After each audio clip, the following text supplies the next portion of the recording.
Hello doll friends, this is Michael Canadas with the Grovian Doll Museum and Carmel Doll Shop. Today I'm going to share with you a subject matter that is near and dear to my heart, which is paper. I love paper. Now, the technical term in the decorative arts world is ephemera, as in with the root of ephemeral. So think of a flower. A flower is ephemeral. It's not supposed to last and will not last forever. But paper falls into that same classifications. If you think about a piece of paper today, how absolutely fragile it is. But with the proper care, it can last for hundreds and hundreds of years. So in the world of dolldom, there are many kinds of dolls, and they have been around for a very long time. As long as creativity has been around, they have been around.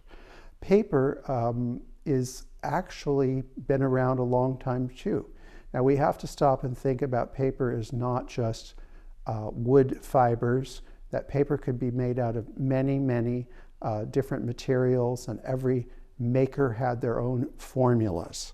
So it's fragile, but yet it's durable, and it's always been accessible to the artistic humans. So the first thing I want to share with you is why ephemeral items are so important.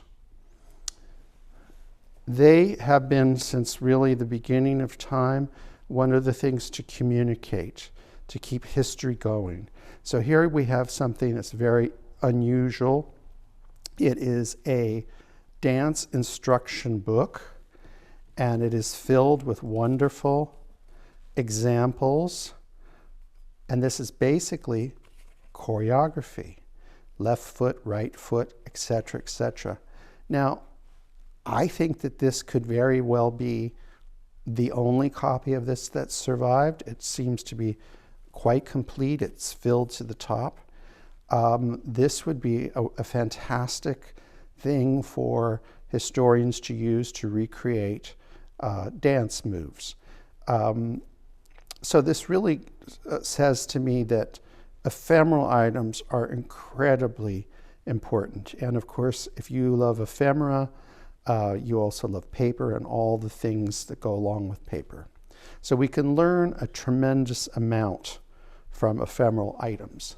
So in our collection, we actually filmed this yesterday, and the film didn't come out. So I always believe that every kick down is a kick up. So I have been looking for an item in our collection for a long time, and after we finished not filming yesterday, I actually just happened to find it. So I'm going to show you the oldest paper doll in our collection, and perhaps the most important, which is this piece here. And I also want to say that I know that there are a lot of people that think I should be wearing gloves right now. I have scrubbed my hands clean. Why I'm not wearing gloves is these things are actually very light, and I have to be able to feel that I'm actually touching it. So I'm going to pick this up and show you that this is a French 18th century paper doll, and she's probably about 1720 to 1730. You might think that she's maybe an angel, but she's not. She's actually in a dancing costume. And it's very interesting. It's on heavy cardstock. You could almost say carton, but not quite. Then it's all padded with silk brocade, and then trimmed with gold trim. And I'm going to show you the back, and you can see that we have lots of things so that you can play with it. And if they wanted to put wings on it to make turn her into a fairy, they could, but this is all lined in linen. So it's silk and linen and beautiful lace. And then it also, oops, from this side you can see it lifts up.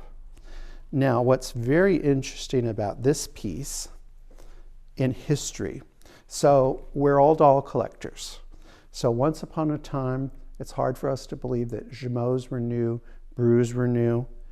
When this first book, I believe that this is the first book on the history of children's toys.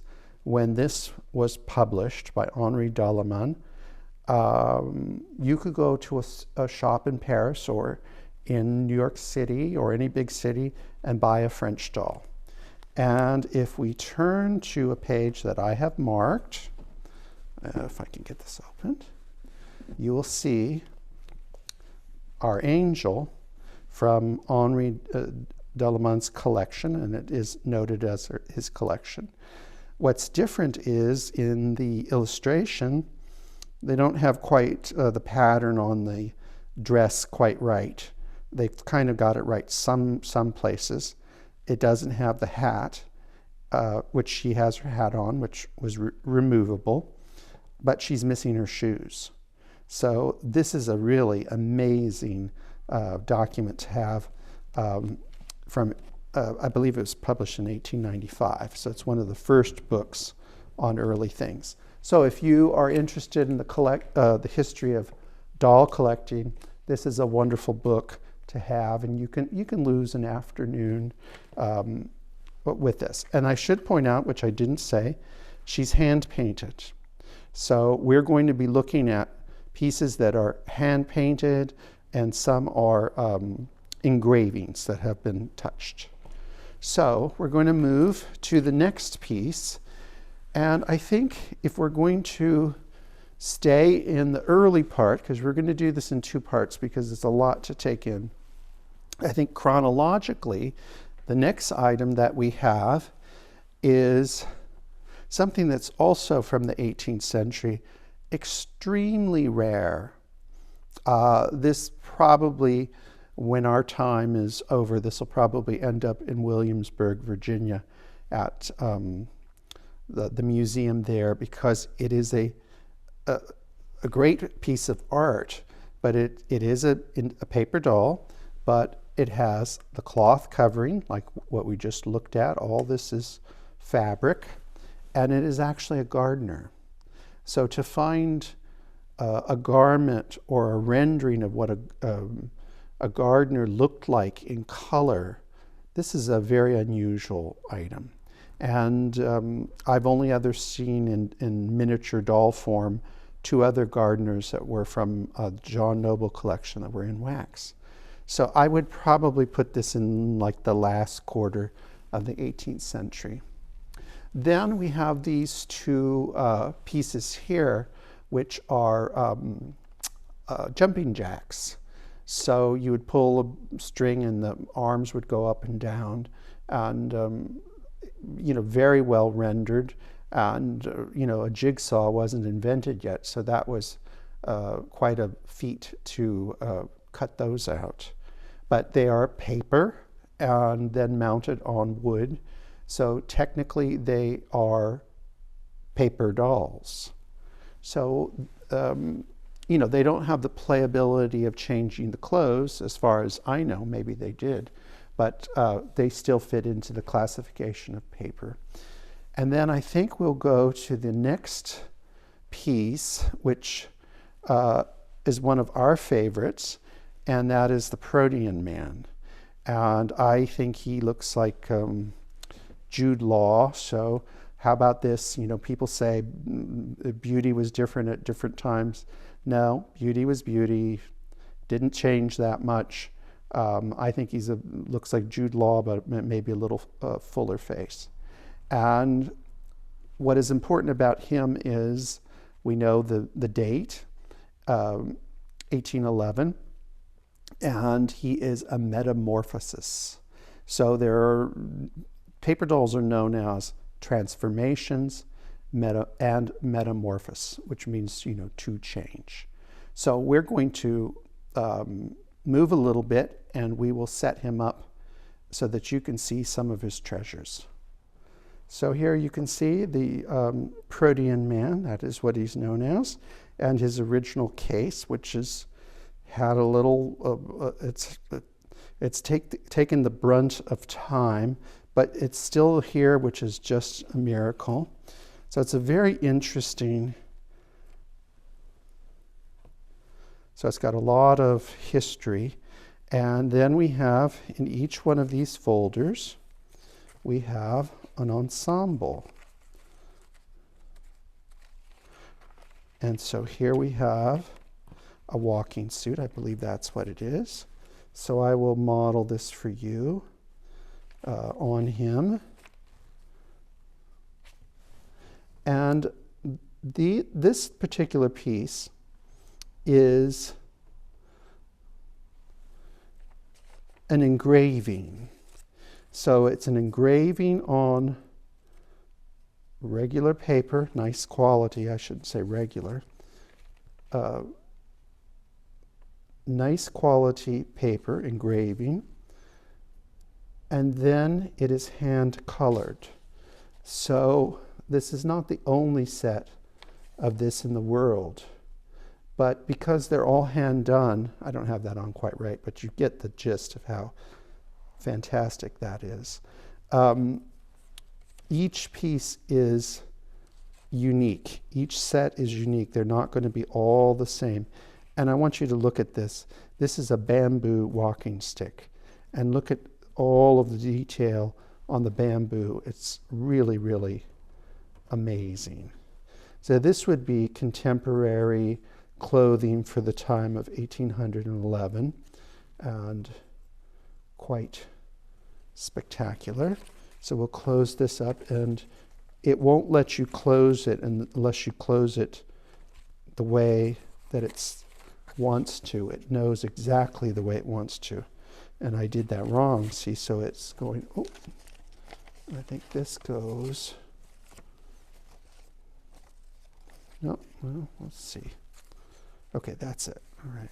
So then we'll find something, what we want to look at. Oh, monk's habit's not as exciting as, I want to find something really, let's take a look at that. We'll give you a showing of this. This is pretty spectacular. So we'll have a look at that. I mean, look at the walking stick again, all the detail in the walking stick. I'm going to put on the breeches first, the boots,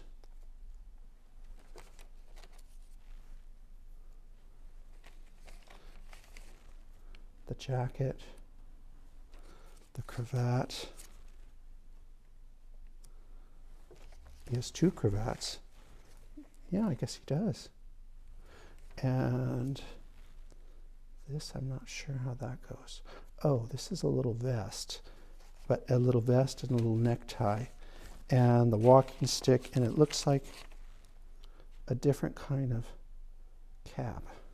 So it's just filled with fashionable clothing of the time of 1811, and also fancy dress, because fancy dress was a big part of life in the early 19th century and 18th century, because, you know, there wasn't the entertainment that we have. So I think that just imagine that this survived at all is a miracle. But in a way, it kind of could just end up on a bookshelf for 100 years and be forgotten, and then voila, someone discovers it. So we're going to look at some more early pieces.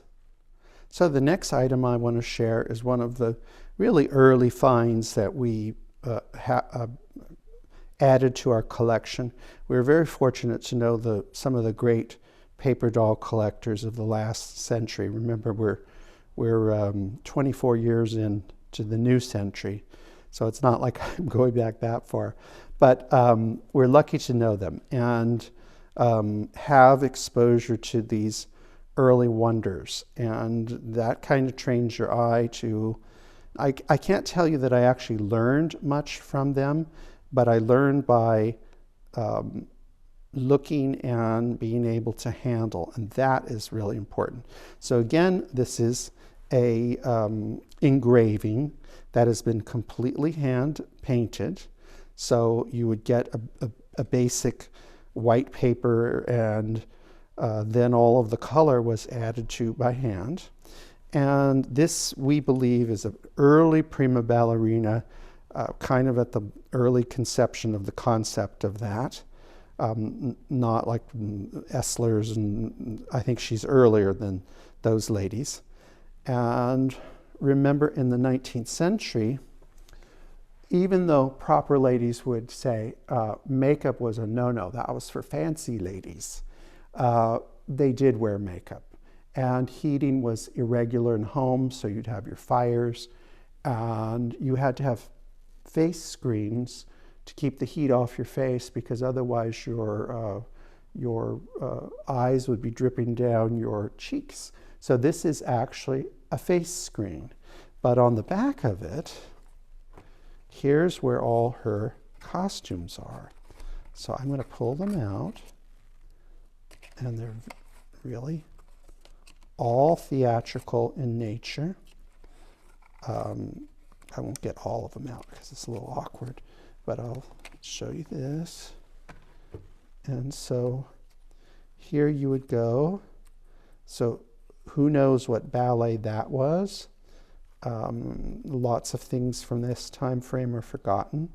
So I think we're about 1820, and another kind of looks slightly Sicilian, but I'm not totally sure. But these could have all been characters from a ballet. So beautifully done. Again, all hand painted. So think of all these little tiny details that had to be painted in. So again, this may not be the only one, but because of the hand painting concept, it is literally a one of a kind. So next in our early group, this is a particular, so I've shown you basically what they've advertised them as, metamorphosis. So now we have transformation. We all know what the meaning of transformation is, to change. So here we have a lady of probably, could be 1810, with a fashionable hairdo, Grecian nose, very stunning. And this would be a form of parlor art. And ladies would make these, and there would be directions on how to do it. And they would create all of these styles. It could be from historical novels of the time. It could be historic people. This could be a milkmaid, or maybe a Quaker, a nun. And this is my personal favorite of this one, Little Red Riding Hood. And the concept of, when I say Little Red Riding Hood, a red hood was a very popular, fashionable thing for, a good 100 years. So this is a transformation, and what is very interesting is all numbered. So there had to be some kind of plan with this. Now, this one, if you look at it, it's very well done, but slightly naive. When we get to this piece, probably 1805 or so, now we have a very sophisticated paint work, fantastic face, beautiful detail, shadowing, etc., and color. I would almost be, if I saw this under glass, I would think this is on ivory, but it is just regular old paper. It's pretty amazing. What is fascinating about this set is these are all mica. So instead of paper, they've used mica, which mica is a mineral that would be sliced, glass thin. Mica was used on stoves and things because it could take the heat. So these are all mica pieces. I'm not going to show you because it's a little dangerous. The mica has aged. Remember, it's 200 years, and it's gotten brittle, but just the thought that it survived is pretty amazing, I think. And there is your classic ensemble of the time. It appears to me that all of her her transformations are very grand, but this would be a very basic chemise dress. Well, as I was putting this back together, to put this back in its proper place, silly me, I have forgotten that all of these costumes are named, which is very important to, when you do a fashion, to name the fashion. So we have a parish girl, Indian. So there was definitely a plan of what they wanted to do.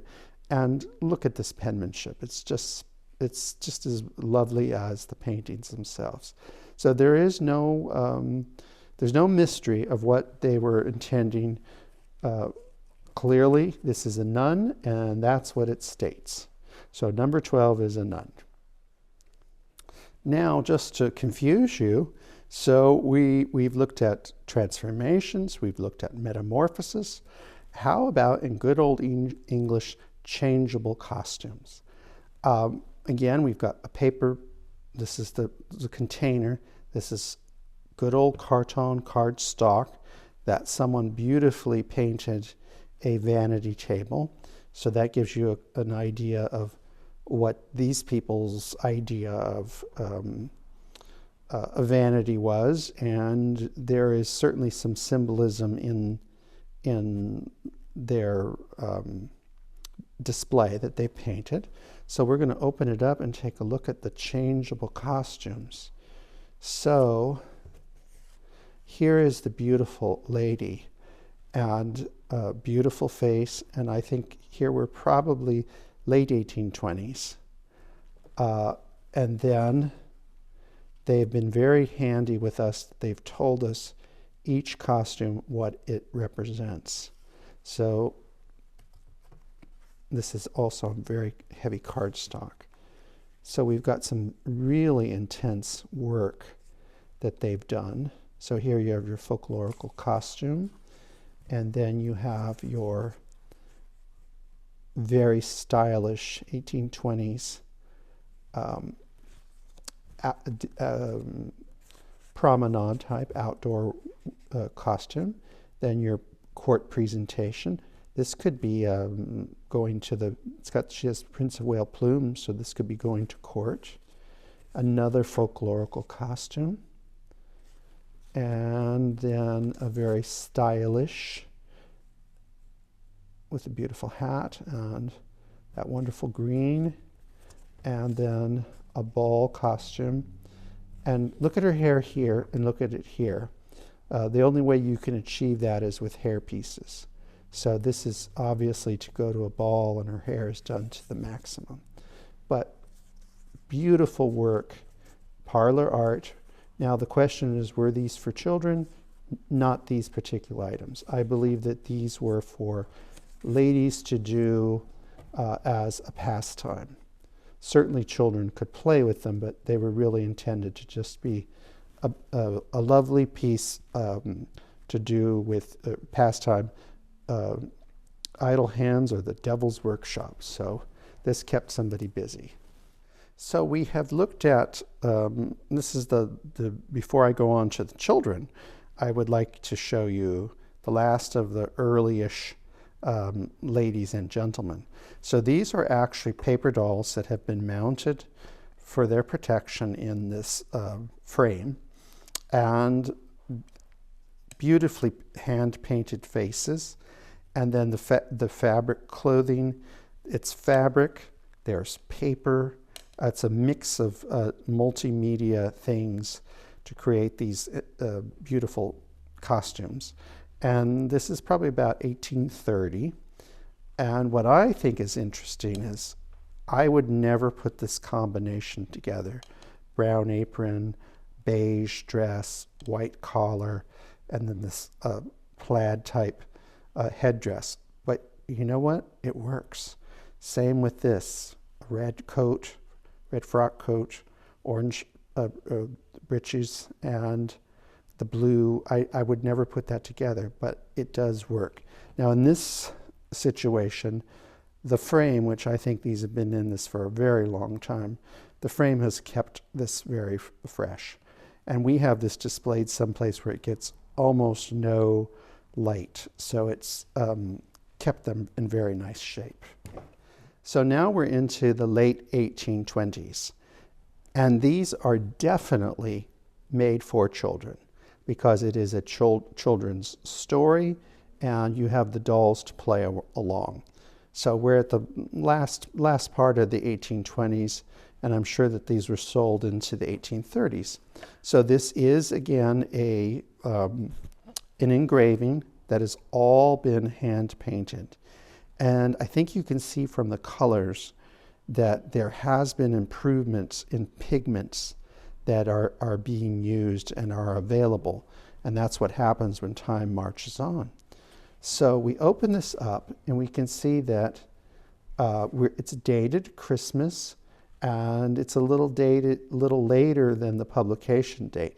That can mean a lot of things. It could mean when we judge this, we have to go by a starting date. They would keep on printing this, or it could have been given at a later date to a child. So I want to show you that little Frederick sometimes plays a little girl. So he has, in the story, I guess he has to impersonate a little girl, and he has to go off into be a, well, I guess that just has to lay over that. He has to be a little beggar boy. He goes out and sails. He must end up in the Middle East because he has a Middle Eastern costume. And it's a wonderful little children's story. And the moral of it is don't be disobedient, because you might have to pretend you're a little girl, or you might be kicked out of the house, et cetera, et cetera. But if you look at them, each one is a little work of art, each costume. So before we go away and put Frederick away, I want to point out another really amazing thing about this early piece. 99% of paper dolls of just about any era, we don't know who the publishers are. This particular piece, we do know who the publisher is. So this helps a lot. And I also didn't show you actually how the paper doll works, which is it's just his little head that goes in and out of the costume. So the head gets moved to the different scenery pieces. And think about that. This is a very long time ago that this little head has survived all of this. So it is published by juvenile publishers, and they published a whole bunch of other interesting stories. And they all have basically the same kind of 19th century melodrama. Our next child of the early age. Now here, this is a little bit of a mystery, but not a mystery. So this was published in 1848, and this is Fanny, the history of little Fanny. Interesting, published in 1848. This was again gifted in 1852 because there's a lovely inscription. However, the actual doll itself and all of the fashions are, a good 20 years earlier. This leads me to believe, if you think about to have this engraving again, this is all an engraving, these engraving plates made, it's very expensive. I will give you a modern day example. When we have a die cut made for one part of a shoe, the shoes that we have made, the die cut costs $300. So that's just to do one cut of a shoe. So these in their time were all very expensive to have made. So guess what? If no one was complaining that they were out of date fashions, they just kept right on making them. Again, you have the amazing hand-colored, each piece is unique. I particularly love the floor. Each piece is unique, and I love this one particularly, this costume, because she has her doll, and she's holding a doll that looks like a milliner's model or maybe an early wax doll. And you have your fashionable clothes, and obviously there's all of the activities that Fanny goes through. And you could say that this is Little Red Riding Hood, which is a very old story and would have been around then. But basically a red cape was a fashion statement for a good 100 years. So Little Fanny is a charming piece. And again, we have the same concept that you move the head from body to body. And it's amazing that it's survived. The one thing about it, if you found a set like this that it didn't have a head, I would, if I were you, go ahead and grab it, because you can always find the lone paper doll that's lost all her things and she could transplant in that. But I believe that this is the original head to that. But you know, again, it's a very charming story, and we're lucky to know the publisher. This is not something that happens regularly in paper dolls. So paper dolls are children's playthings, but they're also adult pastimes. And if you cut a figure out and you dress it, it is a paper doll. And then you can really go one step farther and create a whole world for them with a wonderful ambiance. And here we have a figure that's been put into a magical garden, and the collection of seashells and corals and all of these things was a great pastime for a good 200 years, and still is, I believe, today. And you know, they made it three-dimensional by creating a distance and perspective. And I do think that adding the little dog is really kind of a nice touch. So this is an early one. This is an art form that's been around for a long, long time. And again, here we have a decorative art piece, paper doll, created for adults, but technically it's a paper doll that has been put into this tableau, and the name of this is The Ball. It's in French, Le Ball. So even though it has similar feelings to the piece I just showed, I don't think there's really any connection, because this is a different type of frame, and it's all following things that people were interested in doing for parlor art to decorate their houses and to enjoy themselves. But I do think here this is wonderful with these dogs, and they've done the same thing, which they've taken the print or the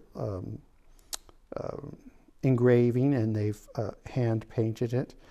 But look at the little tiny beads around the necklace, and then chantilly lace, and the detail in the hair.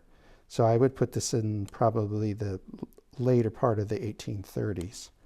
And then obviously there's a ball going on, but I don't see any other ladies, so she's the only one in the group.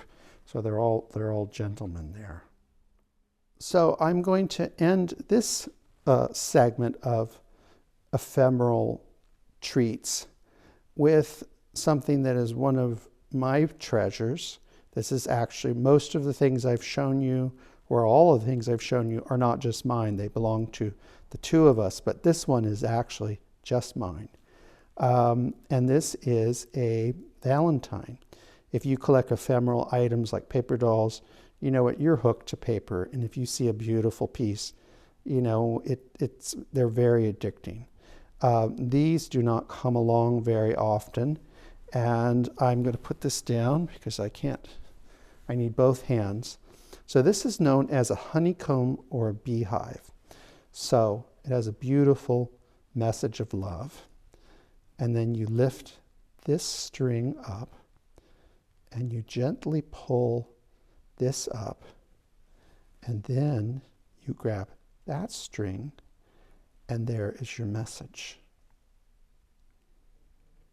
And then all you have to do is to have the message go away as you go like so. So this again is an engraving. It's all hand painted, hand colored. But what is really amazing is all of this cut work that I just showed you, that has to be done by hand. It's not done by a machine. So imagine a razor blade, because that's basically what you would do it with, just very gently cutting this design to create this. There are very few of these, and I think that collectors that have them really treasure them. I mean, this is a beautiful piece as far as the paint and the lace trim, but look at the envelope that it came in. It's just a work of art unto itself. So I want to share with you a couple of a trio of treasures from Lucy's collection. Lucy's our here in residence. And the reason I'm showing you is to remind you that our next session is going to be the Victorian era. So here we have a set of needle boxes. These could also be bead boxes. And we have Victoria in her coronation robes. And a little later, her beloved Prince Albert and Queen Victoria. So that's going to start the next session, which we're going to be focusing on ephemeral pieces from the Victorian era, from the early Victorian era. We'll see you later, doll friends. Bye-bye.